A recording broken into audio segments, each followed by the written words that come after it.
এই চ্যানেল এখন যে রেসিপিটা করছি এটা পটল আর শতপতি ঝিঙে দিয়ে পাঁপড়ের ডালনা।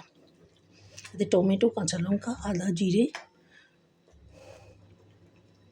আর স্বাদ মতো নুন, মিষ্টি, হলুদ আর জিরে ফোড়ন দিয়েছি তেলেতে। এটা আমি হোয়াইট তেলেই করছি, সর্ষের তেলেও করতে পারেন। এটা একটু ঝোলঝোলি রাখবো কারণ ডালনা এটা ভাতের সাথে খাবার জন্য। এই যে শতপতি ঝিঙের দানাগুলো বেরিয়ে এসছে, ঝিঙেটা খুব কচি। আর একটু ফুটিয়ে নিয়ে তারপর নামিয়ে নেবো। পাঁপড়টা দিয়েছি সবে।